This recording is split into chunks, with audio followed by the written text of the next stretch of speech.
제1부 13. 왜 일본은 교토가 아닌 가마쿠라를 선택했는가? 프롤로그. 일본의 역사는 이곳에서 두 번 시작되었다. 안녕하십니까? 세계 도시 역사기행. 오늘부터 여러분과 함께 걸어볼 도시는 일본 가나가와 현에 자리한 역사 도시 가마쿠라입니다. 많은 사람들은 일본의 옛 수도라고 하면 나라와 교토를 먼저 떠올립니다. 실제로 나라는 일본 최초의 계획 수도였으며 교토는 794년부터 1868년까지 1000년이 넘는 세월 동안 일본의 정치와 문화의 중심이었습니다.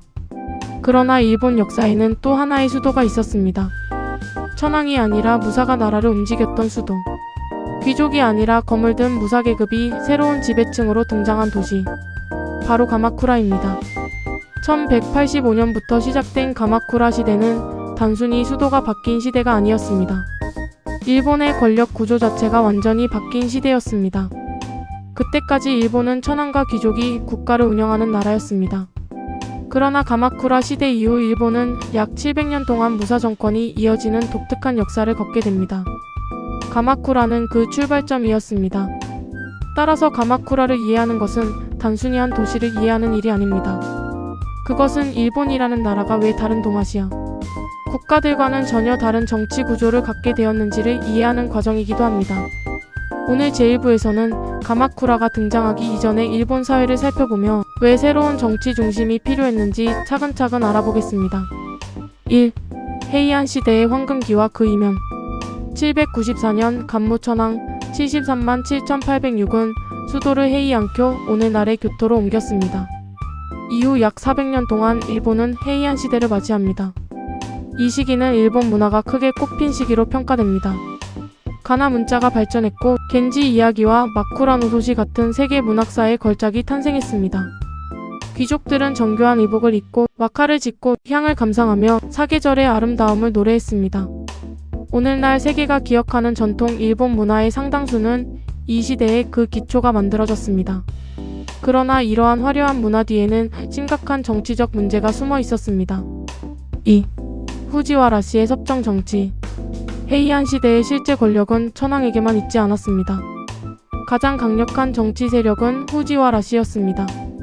후지와라시는 딸을 천황의 황후로 보내는 혼인 정책을 통해 외척이 되었고 어린 천황을 대신해 정치를 담당하는 섭정가, 성인이 된 천황을 보좌하는 관백의 자리를 독점했습니다. 대표적인 인물이 후지와라노 미치나가 966만 1028입니다. 그는 이 세상은 모두 내 뜻대로 된다는 내용의 시를 남겼을 정도로 막강한 권력을 누렸습니다.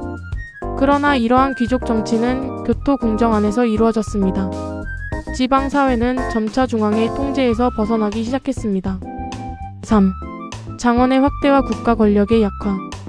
헤이안 시대 후반의 가장 큰 변화는 장원 제도의 확대였습니다.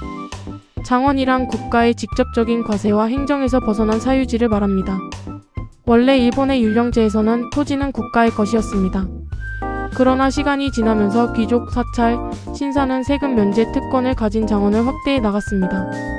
장원이 늘어날수록 중앙정부가 직접 관리하는 토지는 줄어들었습니다. 이는 곧 국가재정의 약화를 의미했습니다. 또한 지방에서는 장원을 둘러싼 분쟁이 끊이지 않았습니다. 토지 경계를 둘러싼 갈등, 수확물의 소유권 문제, 세금 징수와 치안 유지 등 수많은 문제가 발생했습니다. 그러나 교토의 귀족들은 이러한 문제를 직접 해결할 능력이 없었습니다. 결국 장원을 지키기 위해 새로운 계층이 등장합니다. 바로 무사입니다. 4. 무사는 어떻게 탄생했는가? 무사는 처음부터 귀족과 대립하는 존재가 아니었습니다. 초기에 무사는 귀족과 사찰 그리고 지방, 유력 세력이 자신의 토지와 재산을 보호하기 위해 고용한 무장 집단이었습니다. 그들은 말을 타고 활을 쏘는 데 뛰어났으며 필요하면 무력을 사용해 장원을 지켰습니다. 점차 이러한 무장 세력은 혈연과 주종 관계를 중심으로 조직화되었습니다. 특히 간토 지방에서는 강력한 무사 집단이 성장하기 시작했습니다. 이 지역은 교토에서 멀리 떨어져 있었기 때문에 중앙정부의 영향력이 상대적으로 약했습니다. 대신 무사들은 스스로 치안을 유지하고 분쟁을 해결하며 독자적인 세력을 키웠습니다. 이 과정에서 미나모토 씨와 다이라 씨라는 두 거대한 무사 가문이 등장합니다. 5. 두 무사 가문의 경쟁. 미나모토 씨와 다이라 씨는 모두 황실에서 갈라져 나온 씨족이었습니다. 하지만 시간이 흐르면서 이들은 단순한 귀족 가문이 아니라 군사력을 갖춘 무사 집단의 지도자가 되었습니다. 11세기와 12세기에 이르러 두 가문은 일본 각지에서 세력을 넓혀갔습니다. 처음에는 황실과 귀족을 위해 싸웠지만 점차 자신들의 정치적 영향력을 확대하기 시작했습니다. 이 변화는 일본 역사에서 매우 중요한 의미를 가집니다. 이제 권력은 혈통뿐 아니라 무력과 군사 조직에 의해 좌우되기 시작한 것입니다. 그 결과 일본 사회는 점점 새로운 시대를 향해 나아갑니다. 6. 교토와 간토 두 개의 일본. 가마쿠라를 이해하기 위해서는 당시 일본 사회가 사실상 두 개의 공간으로 나뉘어 있었다는 점을 알아야 합니다. 교토는 천황과 귀족이 지배하는 정치 문화의 중심이었습니다. 반면 간토 지방은 무사들이 성장하는 군사적 기반이었습니다. 특히 사가미국과 무사시국 일대는 넓은 평야와 풍부한 농업 생산력을 바탕으로 강력한 무사 세력이 형성되었습니다. 이 지역의 무사들은 단순히 전투만 잘하는 사람들이 아니었습니다. 그들은 토지를 관리하고 지역 사회를 통치하며 충성과 계약을 바탕으로 새로운 정치 질서를 만들어갔습니다. 바로 이 간토 세계의 중심에 자리한 도시가 가마쿠라였습니다. 하지만 아직까지 가마쿠라는 일본의 수도도 정치 중심지도 아니었습니다. 그저 삼면이 산으로 둘러싸이고 한쪽은 바다와 맞닿은 작은 지방 도시였습니다. 그러나 이 평범한 도시가 머지않아 일본 역사의 흐름을 바꾸게 됩니다. 7. 복엔의 난 1156. 궁정의 권력 다툼이 무사의 시대를 열다. 12세기 중반에 이르러 일본은 겉으로는 여전히 천황이 통치하는 나라였습니다. 그러나 실제 권력은 황실 석관과 귀족 그리고 점차 성장한 무사 세력이 복잡하게 얽혀 있었습니다. 이 균형이 처음 크게 무너진 사건이 바로 복엔의 난 1156입니다. 이 전쟁은 단순한 내전이 아니었습니다.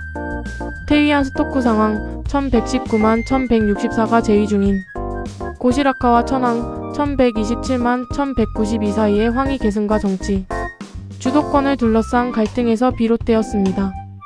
하지만 이 싸움에서 실제 전장을 누빈 것은 귀족이 아니라 무사였습니다.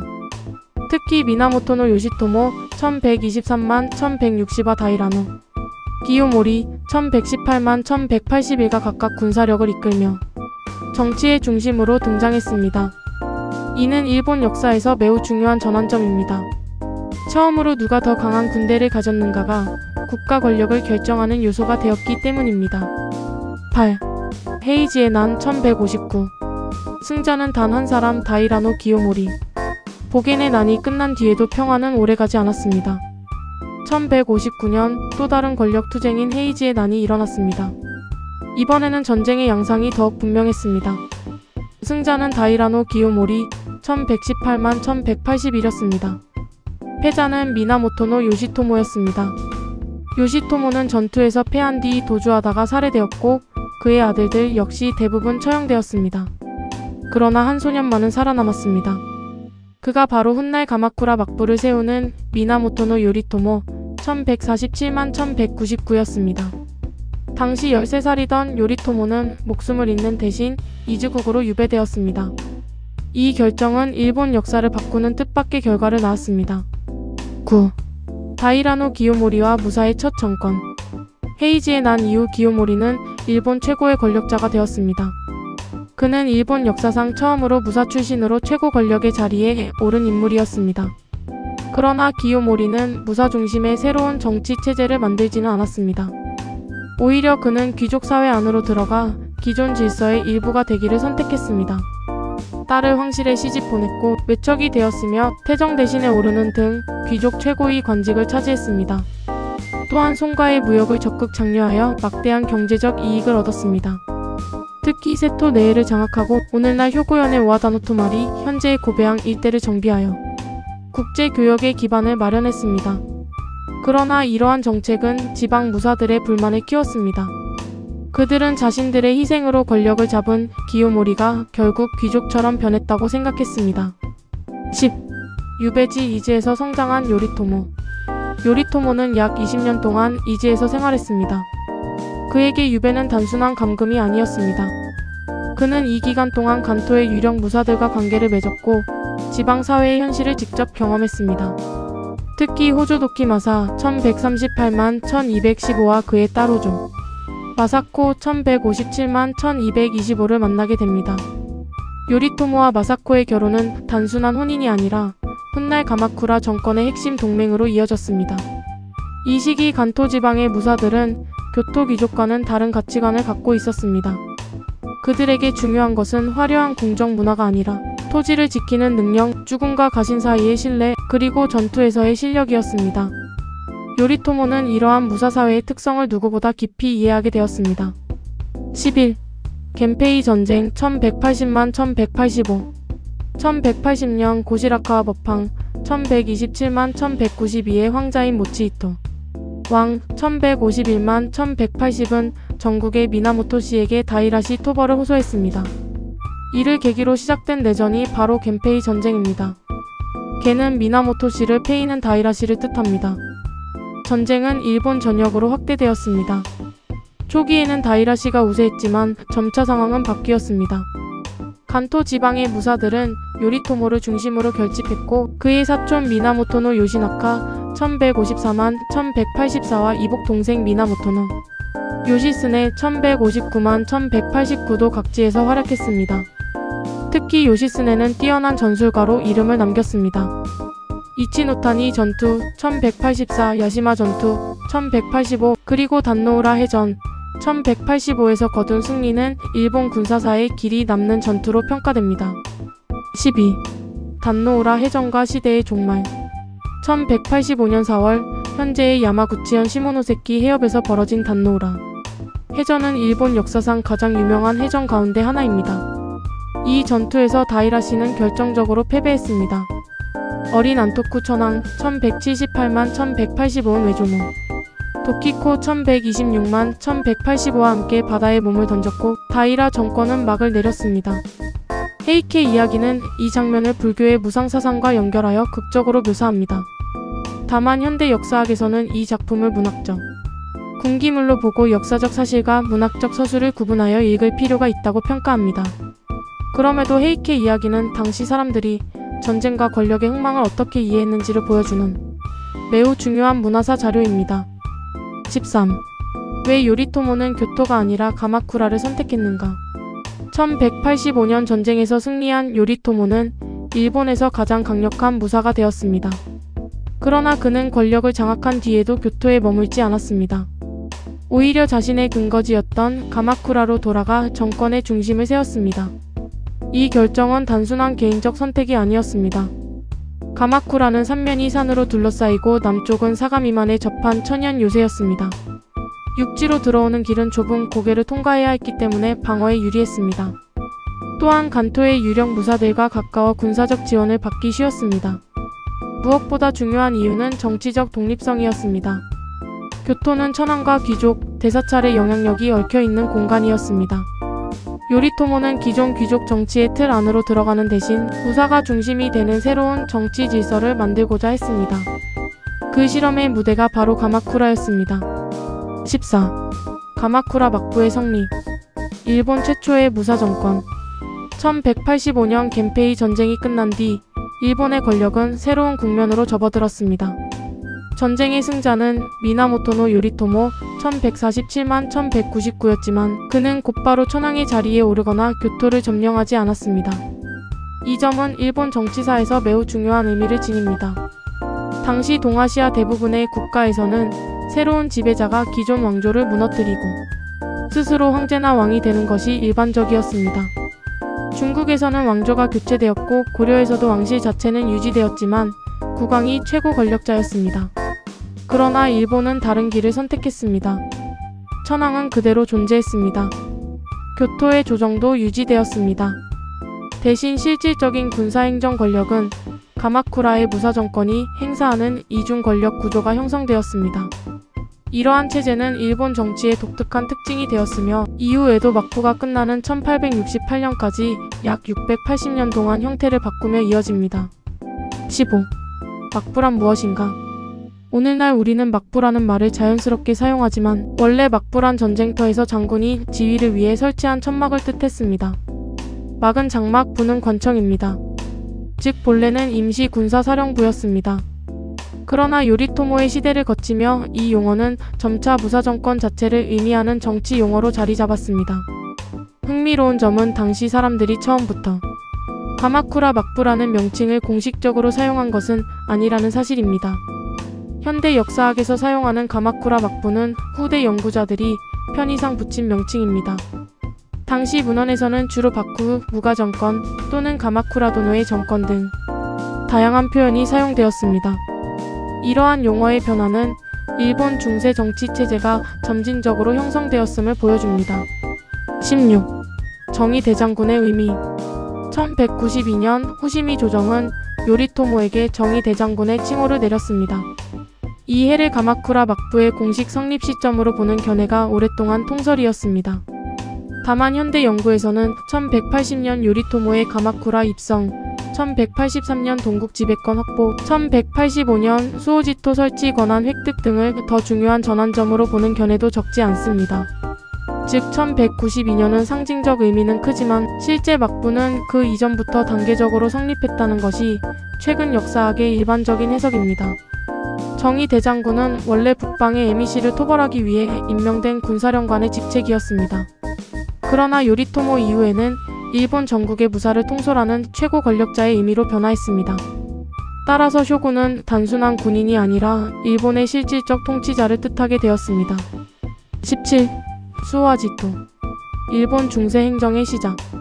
요리토모가 만든 가장 중요한 제도는 수호아지토였습니다. 수호는 오늘날의 광역 치안 책임자와 비슷한 존재였습니다. 각 지방에서 무사들을 통솔하고 치안을 유지하며 반란을 감시하는 역할을 맡았습니다. 지토는 장원과 공령을 관리하는 지방 행정관이었습니다. 그들은 세금을 거두고 토지를 관리하며 분쟁을 해결했습니다. 이 제도의 혁신성은 무엇이었을까요? 이전까지 지방은 귀족과 사찰이 간접적으로 지배했습니다. 그러나 이제는 무사가 직접 지방을 관리하는 체계가 만들어진 것입니다. 일본 중세 봉건제의 기초가 바로 여기에서 시작되었습니다. 18. 가마쿠라는 왜 천연 요새였는가? 가마쿠라의 성공은 정치적 능력만으로 설명할 수 없습니다. 지리 역시 결정적인 역할을 했습니다. 가마쿠라는 동쪽과 서쪽, 북쪽이 산으로 둘러싸여 있으며 남쪽만 사가미만으로 열려 있습니다. 육로로 접근하려면 좁은 고갯길, 즉 기리도시를 지나야 했습니다. 이 길은 적은 병력으로도 대군을 방어할 수 있는 천혜의 방어선이었습니다. 실제로 후일 몽골 침입과 내전 시기에도 이러한 지형은 가마쿠라 방어에 큰 도움이 되었습니다. 또한 바다를 통해서는 물자와 병력을 신속하게 이동시킬 수 있었습니다. 따라서 가마쿠라는 군사 도시로서 매우 이상적인 조건을 갖추고 있었습니다. 19. 교토와 가마쿠라. 두 개의 수도가 공존한 나라. 가마쿠라 시대 일본의 가장 독특한 특징은 수도가 둘이었다는 점입니다.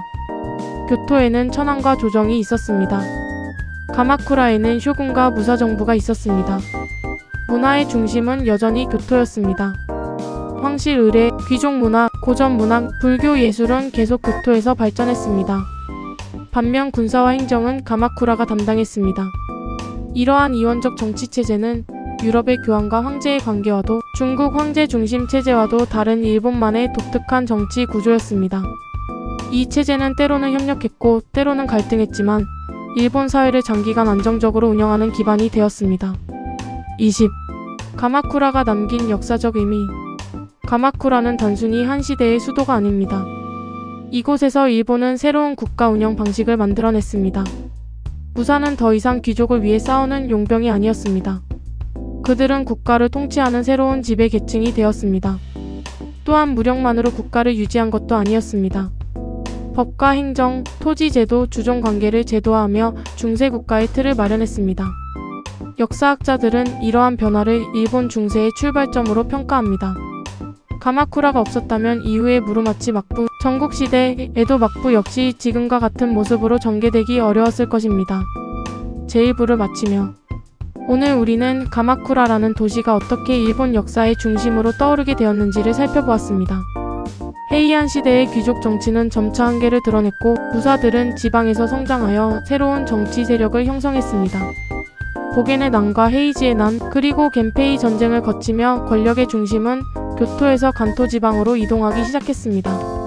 미나모토노 요리토모는 기존 질서를 무너뜨리는 대신 천황과 조정을 존속시키면서도 무사가 실권을 행사하는 새로운 정치 체제를 창조했습니다. 이것이 바로 가마쿠라의 역사적 의미입니다. 다음 제2부에서는 미나모토노 요리토모라는 인물을 중심으로 그의 정치력과 리더십, 그리고 왜 그가 일본 최초의 무사 정권을 성공적으로 구축할 수 있었는지를 더 깊이 있게 살펴보겠습니다. 구독과 좋아요는 더 좋은 동영상 제작에 큰 도움이 됩니다. https://blog NAVER COMSEAN 1321 블로그를 방문하시면 더 좋은 자료들이 있습니다. 후원 계정 NH농협 352-2350-4319-13